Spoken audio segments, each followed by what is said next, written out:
Yep. Hi, everybody, and welcome to another Kalicube Tuesdays. I'm Jason Barnard, the Brand SERP guy, and we have Eli Schwartz with us. I'm delighted to have you here. You get the song. It's great to be here. Hello, and you're good to go. Welcome to the show, Eli Schwartz. Love that song. Brilliant. Well, welcome. I'm sorry I interrupted you with my song, but once I get started with the song, I find it very difficult to hold in my enthusiasm and desire to sing. Should we do it again? Oh, if you want, yeah. Do you want to introduce the song? This is the Jason Barnard song, brought to you live from Paris. A quick hello, and we're good to go. Welcome to the show, Eli Schwartz with Jason Barnard. Bravo. Bravo. A bit of improvisation. And the piece of news today is we're streaming to LinkedIn today. I got permission to stream onto LinkedIn, so this is an exciting moment, and hopefully lots of people are tuning in on LinkedIn. But before we get going, talking about ranking signal versus ranking factor, which I think is a phenomenally interesting topic. We take a quick look at your brand SERP. I Googled you. It's horrible, and here we go. I'm sure. Yeah, well, in the US, you totally dominate. That's just you. That's brilliant. Can you slide over and look at the knowledge graph? I have a little bit of a problem there. Can we have the next slide? There you go. So we have Eli Schwartz from Israel, who's a physician. Well, I'm actually the second one. So the first person, he's a good person. This is his year. The last 2 years have been his year. I don't know him personally. We're lucky enough to share a name. His research is on COVID, so he's become very popular. And because I'm better at SEO than he is, I get a lot of his emails, and I've been invited to conferences, and I should get my name on some patents. So, and all of my Google alerts are his Google alerts, because every time he comes out with another patent related to COVID and gives another speech, it blows up my Google alerts. The other one there. But sorry, just a question about that one. He's not the guy who's saying you should take horse worming pills and inject yourself with bleach. I have not been invited to speak on that topic, so I don't think so. Okay, but the second one, in fact, before you say anything, we'll show the next slide because. Okay. Oh, sorry, just quickly, Eli Schwartz, in fact, when you look in Israel, he totally dominates. So basically it's flipped.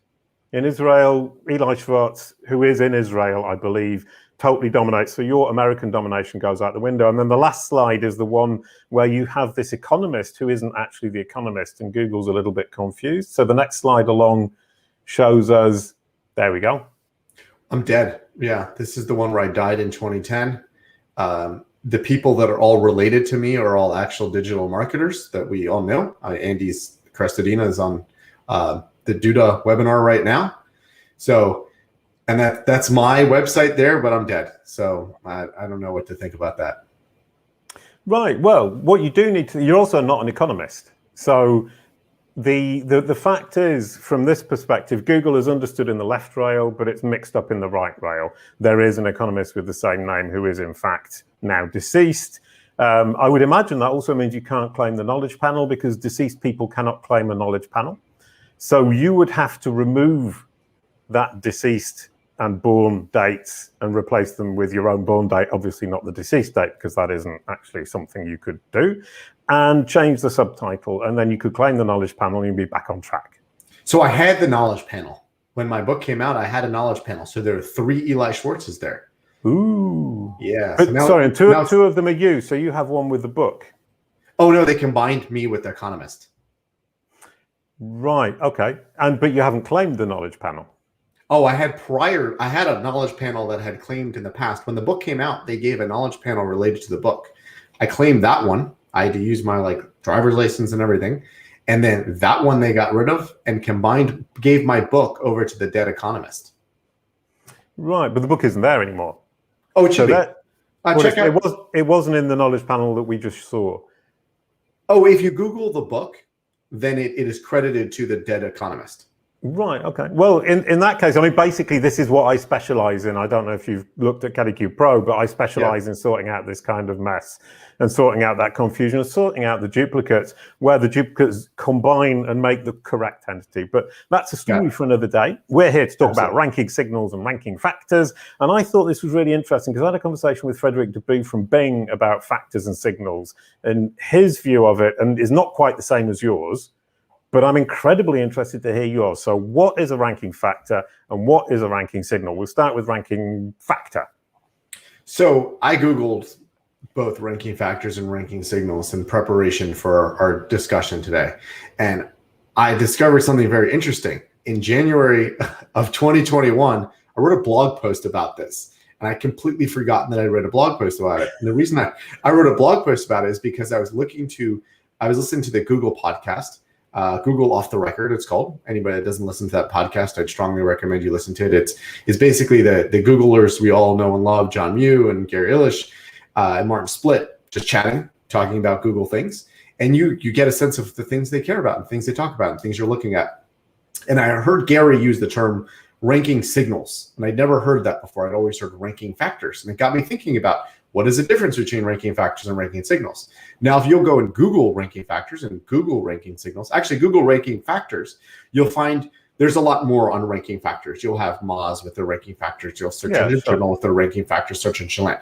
Now, if you Google ranking signals, you'll get less. You'll find the occasions where people have used the word Google's ranking signals, and then you'll have Google interpreting the word signal as a synonym of factor, and then they're showing you results with the word factor in it. But going back to the blog post I wrote, and the reason I wrote that blog post, and the reason I think there is a distinction between them, I summed this up in my blog post as from a mathematical standpoint.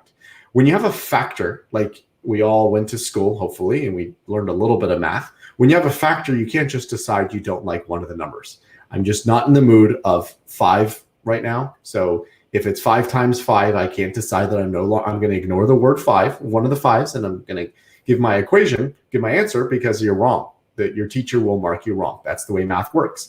If there's a number there, you have to account for that number. But then I got to thinking that a signal can be ignored, and they're ignored all the time.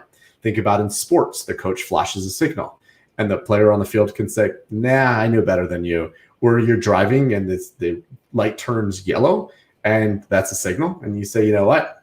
I can beat that yellow. I will get there before it turns red. That's a signal. So that's what I really got to thinking is there's a difference between factors and signals. And I think that Google wants to lean more in towards signals, which is... Well, that's a nice distinction. I think kind of, and one of the reasons Google is leaning into this, and I think Bing are as well, is possibly as well because people use ranking factors so much and take it all so terribly seriously. Mathematically, exactly. But if you start using the word signal, you change the conversation. So yeah. I would imagine part of that at least is to change the conversation, which I think is really smart.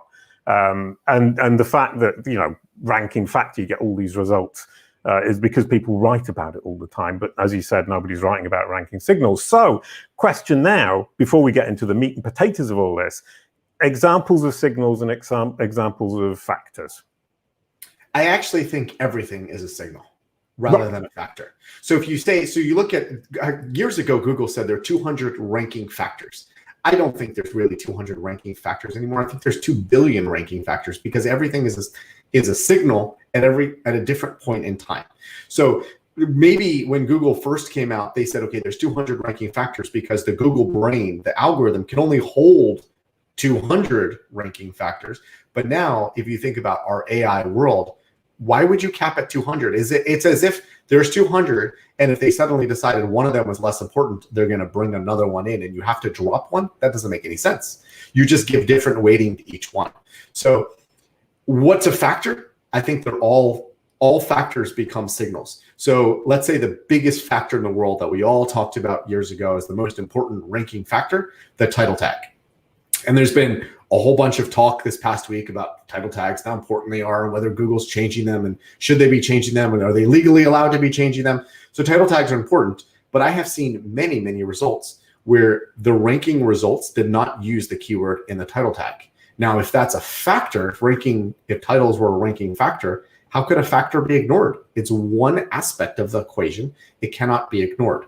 Now, if it's a ranking signal, you take all of those billions of signals combined together, and it equals something that we don't know. That's the mysterious algorithm. That's the AI machine learning algorithm, which is, we don't know that because the equations are millions and billions of searches prior to that, rather than I've calculated the 200 factors, and based on what I have calculated, I should be number one.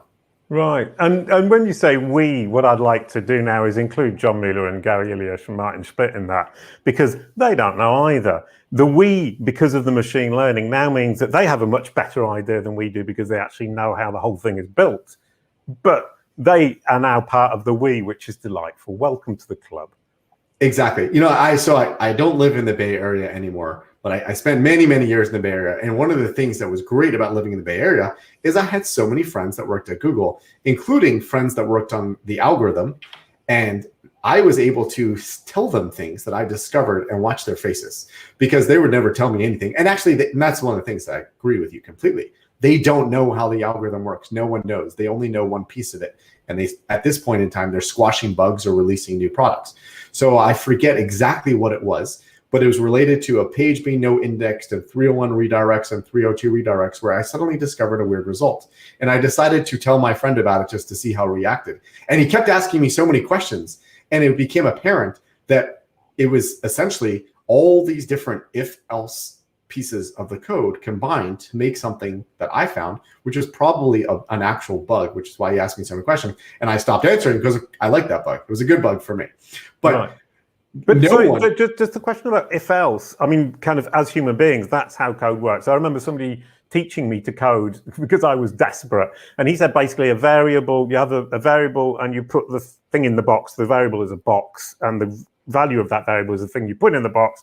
And then everything else is if, else, else, and so on and so forth. That's human code. Machine learning isn't if, else. It's totally opaque. It actually is. Machine learning means it writes its own code. So let's so it's 1 0 1 0 1 0. Good point. No. They actually are if else's. So I'll give you an example. Let's do a complicated if else. Okay, the thing I love about watching Google and like living in the Bay Area is that Google has these self-driving cars.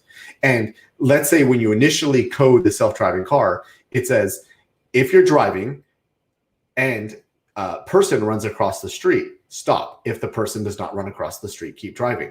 Now, you taught the algorithm that there's a person. Now it says, well, what if it's a baby? Is that a person? So it teaches itself babies equal people. What if it's a ball? Well, balls are not people, so you can keep driving. Well, what if a ball means that a person might be coming behind it? Oh, let's create another. So it's writing. That's what machine learning is. It's writing its own code. At a human level, we do this all the time. Well, if it's raining, I wear a raincoat. Well, what if it's really hot and I'm going to be sweaty? Okay, don't wear a raincoat. Well, what if it's going to get colder? Maybe I should. So like that's intelligence, not artificial intelligence. It's real intelligence. So that's the algorithm. And that's why no one at Google knows how the algorithm works, because it's full of all those intelligent things and then combine all the things. Well, what if you get a link from the UK Parliament? Well, what if the other website has a link from the White House? So it's not like, well, that one's DA 99 and that one's DA 98. Immediately the 99 wins. There was all that under the hood that is working together. Hence signals, not factors.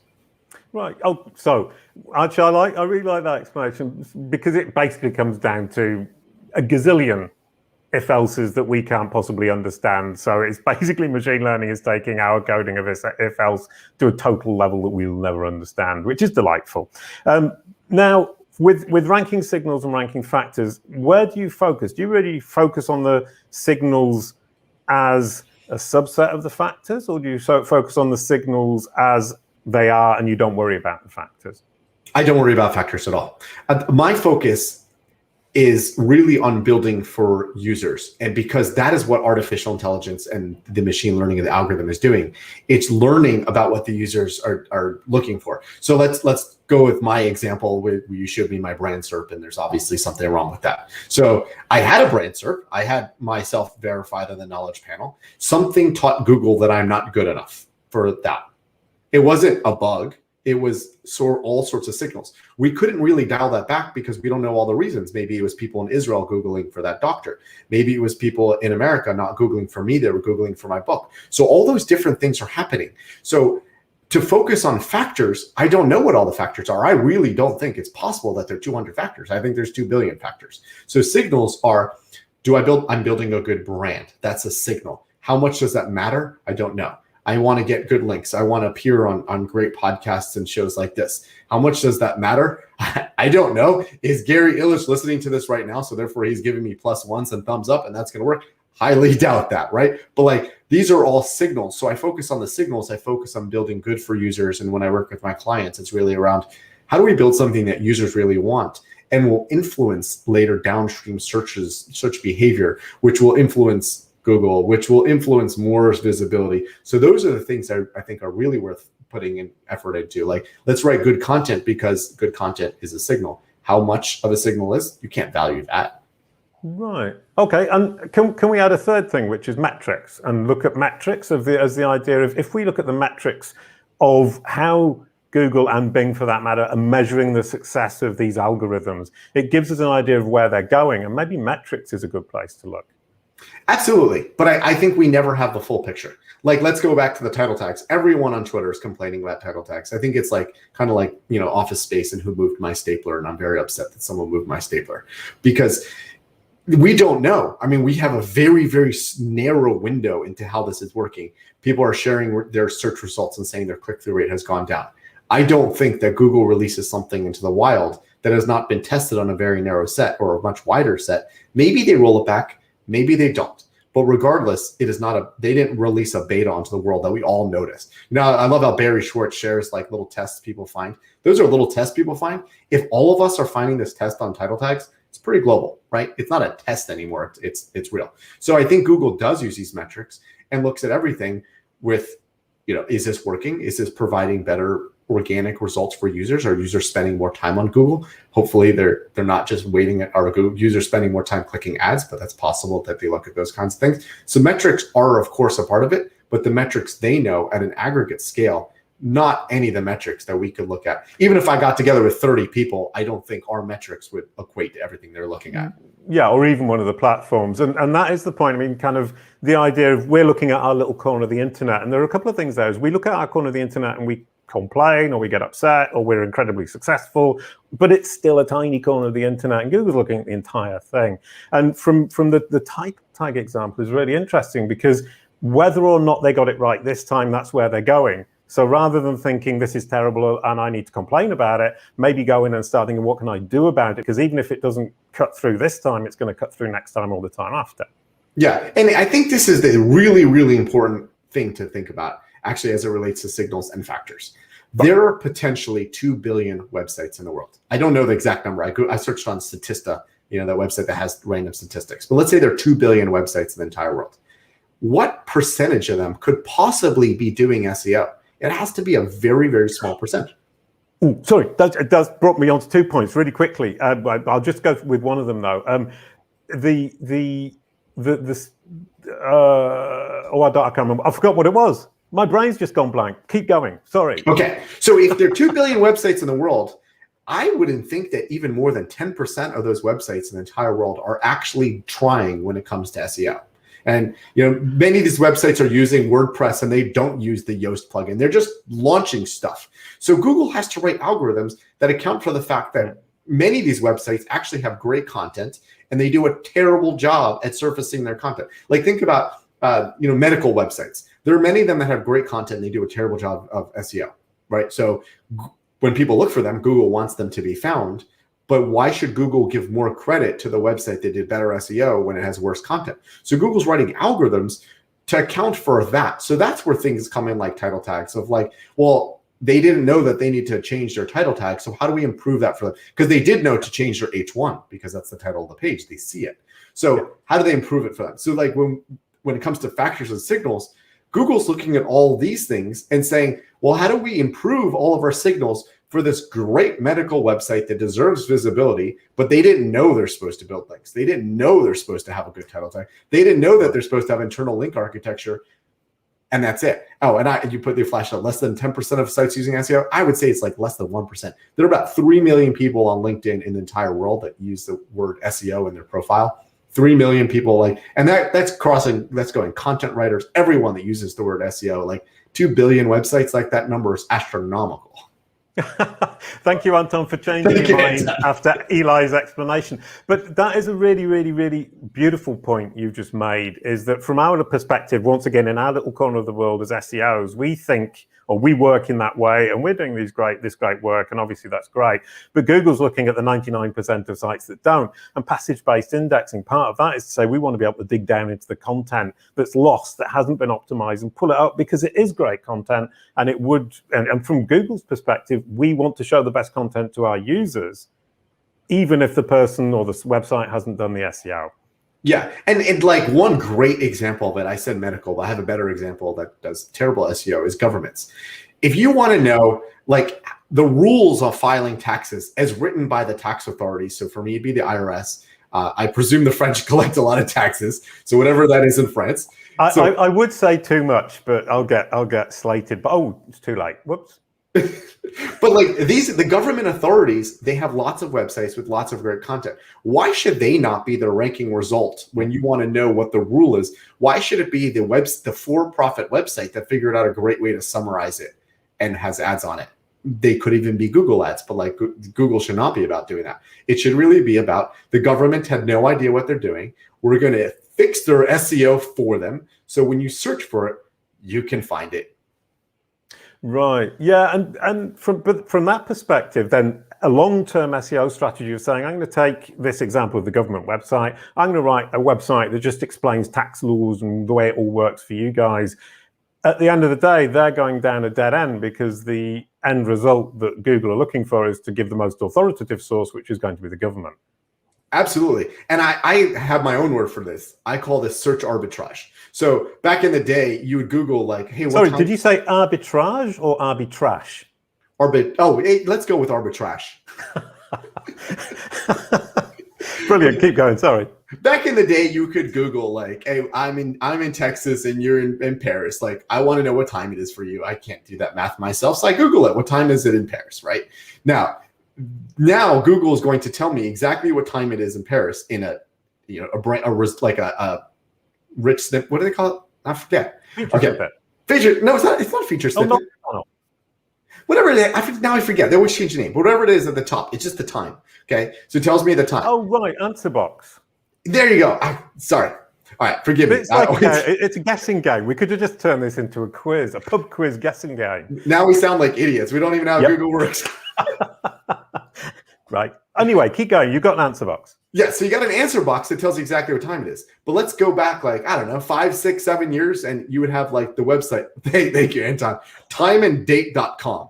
Yeah, but 2.5 billion results, and it just shows you the time at the top. That's brilliant. Yeah, so you had timeanddate.com. Remember that website? It would tell you. Oh, so, they've gone down the pan. No, they're still there, but why would you use them when you could just get the answer box from Google? So that's the point. That's search arbitrage. Now you go to timeanddate.com and Google will be like, did you know that in Paris, they changed the clocks backwards in October? And here's the time right now. And if you click on this, you can subscribe. And why do you need any of that? I just needed to know what time it is. So that's search arbitrage, right? So like, I'd say like, if you're going down that path where you're just summarizing the government websites, you can get away with it now. But the end result is, why should Google let anybody else summarize it when the government produced that content and likely updated it? You know, maybe they do a terrible job of SEO, maybe they do a terrible job of explaining in plain language, but they are the source. Right, and that also goes for the sites that collate information and basically create kind of these collation. I can't remember what they're called now. I'm terrible at vocabulary today as well. I mean, basically, if you're collating aggregators, thank you very much. Repair costs or flight prices. Flight prices are already gone, but you're going down a dead end as well there. Well, I actually like those. I advocate for all my clients to create those kinds of things because it meets it meets a different user need.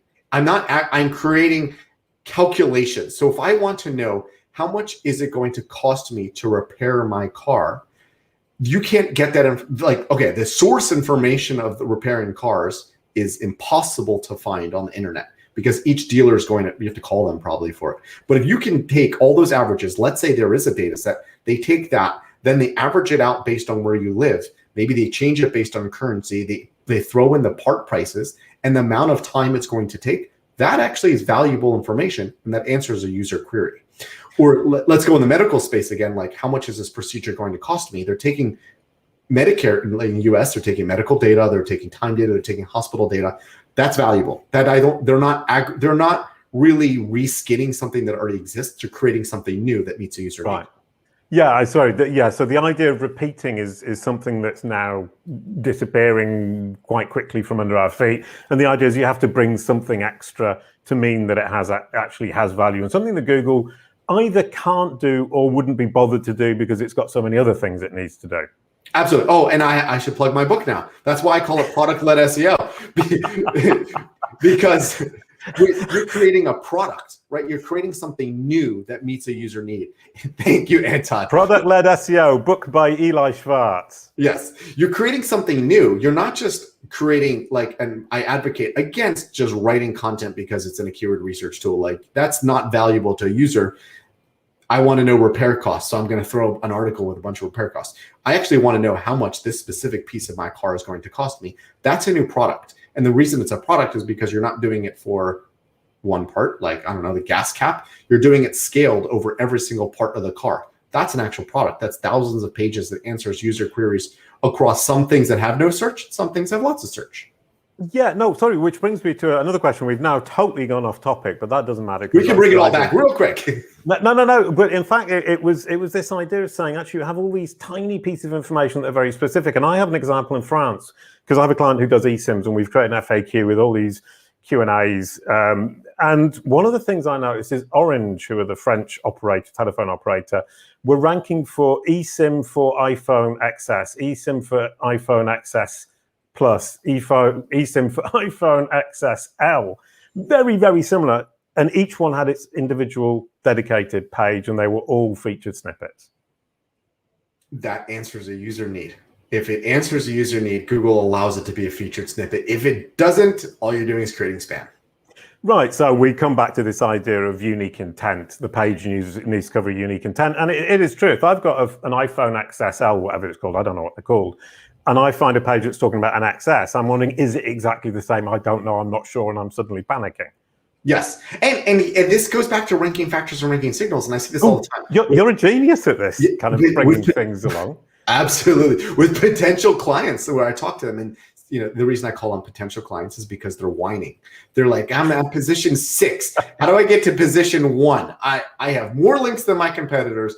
I have more content. I have more. Those are factors. That doesn't really equate to user need and to user intent.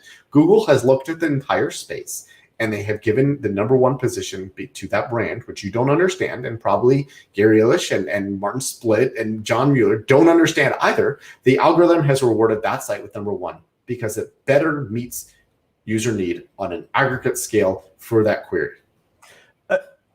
Deep down, are you suggesting that signals are all about user need, and the signals are all, is it a signal towards that new user need?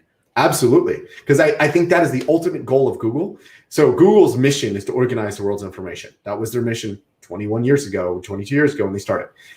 They're much closer to that because now they understand what people want. So that's intent. So the signals are there to understand that intent. Like, I love doing searches that are based on very specific amounts of time. Like best place to eat. If you Google that right now, and I play with these kind of queries, right now for me, it's coming up on lunchtime. For you, it's dinner time.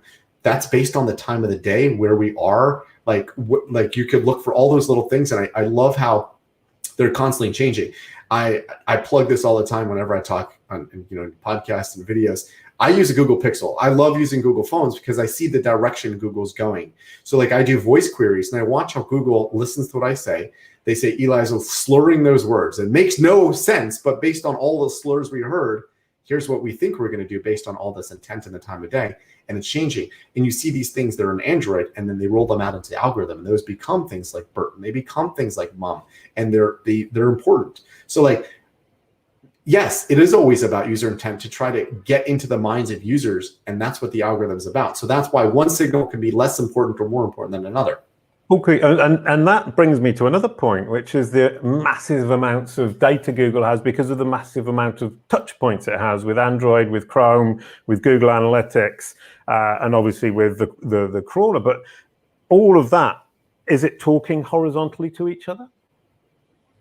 They'd be crazy if they weren't. Like, why would they not be using that information? Like, they have access to it, and why would they say, oh, well, we see people on Chrome, they keep they go to this website and it destroys their Chrome. It has, so maybe that's a hacked website. Like, why would they not use any of that information? I don't know that they're necessarily using Google Analytics. I feel like that's a completely different product, but they are looking at experiences on websites. Why would they not? If you go into a website and you immediately bounce, that's something they're going to look like. If you go into a website, if you're constantly scrolling down a page and clicking on result number 9, which always happens to be the same website, everyone does the same thing. Why would they not look at that information that is sitting there right in front of them? How are they going to ignore that? Right. And would there not be an incredibly big problem pragmatically and practically to actually get that data together to affect the rankings or to work on the rankings? I mean, one of the problems Google, I mean, their advantage is they've got so much data, but it could also be argued it's their disadvantage because it's all in these different silos, and getting those silos to talk, to funnel into one individual function is going to be phenomenally difficult. Right, which is why it's so hard to compete against Google. One of my favorite examples, now I'm aging myself, of course, in SEO, is I don't remember how many years ago was, but when Michael Jackson died. Do you remember this? When the thing that happened on Google when Michael Jackson died? No, actually, I barely remember that long ago as a general. When did he die? I don't even know. Anyway, what happened? Sorry. Anton's about to flash on the screen when he died. When Michael Jackson died, there were so many people that Googled Michael Jackson died that Google thought there was a denial of service attack. There were so many people Googling the same thing. And I could be wrong, but I feel like I heard rumors about this. This is one of the reasons that Google created Google+. They wanted their own social network so they could do their own social listening to get real-time real-time signals related to it. And then the only people who use Google Plus were geeks, and they don't care about Michael Jackson, so that was a bad idea. Right, and then Google just figured instead of building our own, we should just buy the data from Twitter. So like it all comes back together. But like that's the idea, is that Google, 2009. I really aged myself in SEO. Wow. Okay, so many people, sorry, go ahead. There were so many people Googling the same thing, and Google wasn't prepared for all of a sudden this thing was happening. But now Google's so much better. So these are real-time signals. If so many people Google the same thing, of course that's fed into the algorithm. Michael Jackson died, so like, oh, change the results. And I love it. Every time these things happen, let's think of something that happened today. I don't know. Anton's going to think of something in the news that happened today. All of the results change. Your brand search change, and it becomes news results. It becomes all of that other stuff moves away. Like I know I was working with a client last year in the human resources space, and human resources was very complicated last year, at least in America. I don't know how it was elsewhere, because everyone was getting fired because of COVID, right? So suddenly, and all there's is government money. So this company was helping people with human resources and firing and hiring and getting government money. But those results change to here's the government forms to go do this. And here's the latest news about this topic. And Google does change it. Of course, they're going to change in real time. Why would they not learn from that? Why would they say, these are the rules and we stick with the rules? Yeah, I had an interesting conversation with Gerald Murphy from SimilarWeb. And we were looking at the prevalence of Google My Business during the lockdowns. And it would appear from SimilarWeb's data that the Google My Business were either disappearing or being relegated to below the knowledge panel on brand SERPs, at least, during the lockdown periods in different countries, which basically is Google saying, well, there's no point in showing you the local result because you can't go there anyway because you're locked down, which is delightful in one sense, obviously very upsetting in another.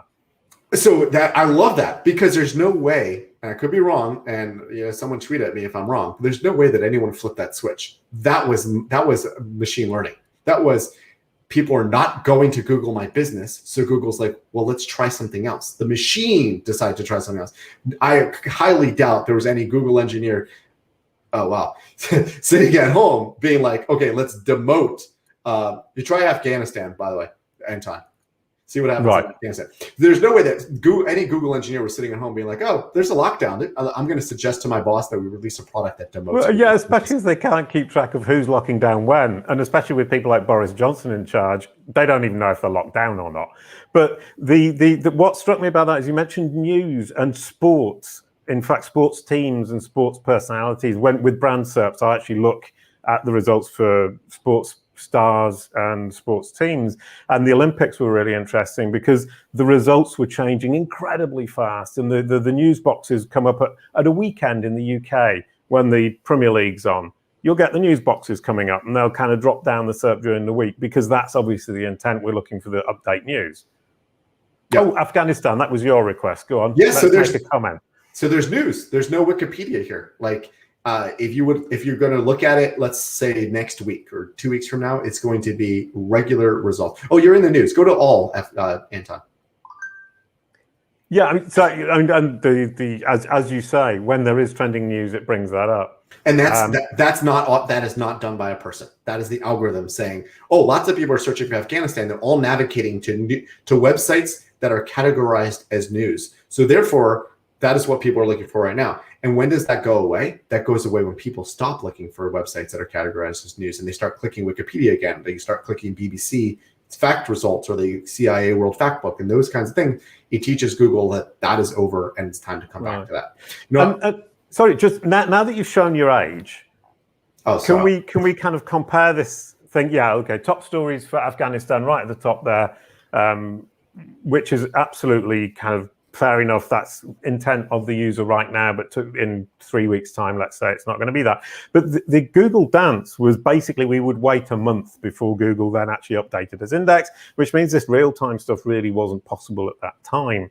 And in terms of search results, we're really getting there. I mean, it's getting very real time, which is a phenomenal achievement by Google.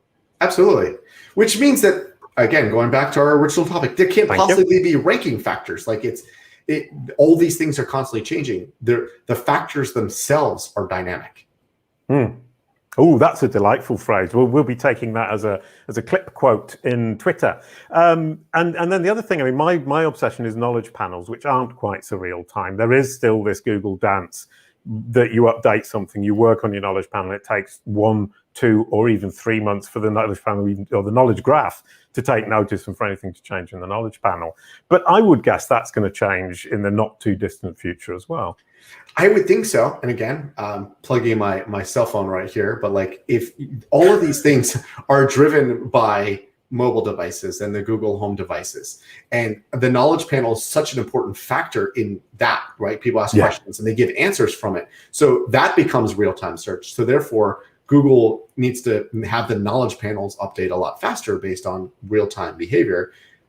You know, maybe they don't get signals. Actually, that could be a problem for Google, at least on the talking devices. There's no signal. Ooh. They don't know whether you liked it or not. They know whether you ask again, but like I know my kids get super frustrated with this. Like to ask the question and then Google just repeats the same wrong answer. So you don't like. How do you interpret that? Like, oh, they asked the question again. They didn't understand. They didn't like it. Mm-hmm.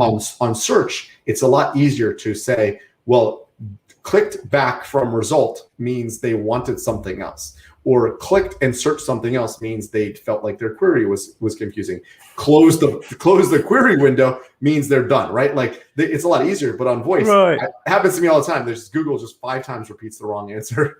But well, voice is then going to move on to shouted at me, got very annoyed, therefore not good answer. That's probably what we're going to end up doing, is insulting poor Google, and then Google will reply, please don't insult me, I'm sorry. But sorry, that wasn't the point of the conversation in this sense, but I'm incredibly interested in how fast Google can move towards that real-time knowledge. And the fact that you're saying, yes, there are factors within the knowledge, is that one of the things they can't do is allow the knowledge graph to get fed with information that's incorrect to too large an extent, because that's going to skew them for years and years and years and years and years to come, and it's going to extrapolate and become an incredibly big problem. So they have to be so careful. Absolutely. Yeah, I think that's a big issue. And that's one of the reasons that, like, you know, my wife's a teacher and she doesn't allow students to quote Wikipedia. I think Wikipedia has gotten closer to like a source of truth now, because there are so many editors that make sure to keep it accurate.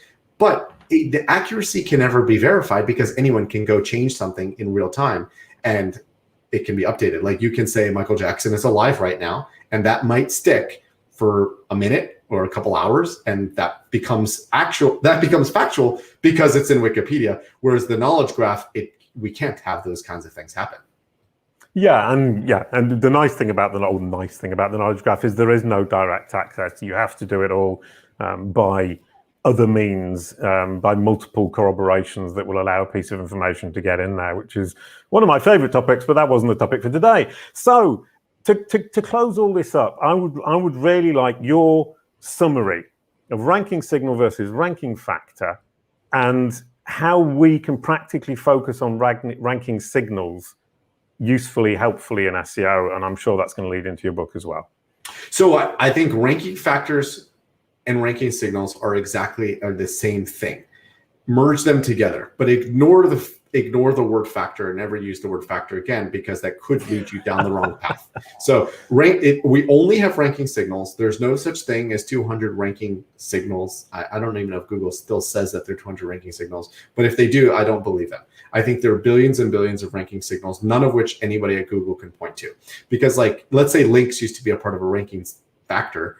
Now I would say each website is its own ranking signal / factor and uses its own Google, I'm not going to use the word domain authority, but that kind of thing to understand the weight of it. And by the way, those things are dynamic too. Like when I was at SurveyMonkey, I got links from the White House 3 times, and none of those times those links even mattered because they were not contextually relevant and they were on duplicate content, all that. So if you just thought of that as a ranking factor and there's like one dimensional way of this is a good link, it's from the White House, that should be good, but it's not, because even those are sort of versatile and flexible. So I don't think there's any such thing as ranking factors. I think they're only ranking signals.